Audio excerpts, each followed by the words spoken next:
মেহেরপুরে ১৩২ বোতল ফেনসিডিল সহ দুইজনকে আটক করেছে র্যাপিড অ্যাকশন ব্যাটালিয়ন র্যাব ১২। আজ শুক্রবার ৫ জুলাই ভোর ৫টার দিকে মেহেরপুর সদর উপজেলার আমদহ ইউনিয়নের চকশামনগর গ্রাম থেকে তাদের আটক করে।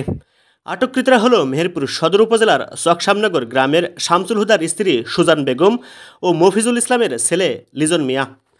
র্যাব ১২ ক্যাম্পের কোম্পানি কমান্ডার মনিরুজ্জামান জানান, নিজ বাড়িতে সুজান বেগম মাদক নিয়ে অবস্থান করছে এমন গোপন সংবাদের ভিত্তিতে র্যাপিড অ্যাকশন ব্যাটালিয়ন র্যাব ১২ এর একটি আভিযানিক দল অভিযান চালিয়ে ১৩২ বোতল ফেনসিডিল সহ সুজান বেগম ও লিজন মিয়াকে আটক করে।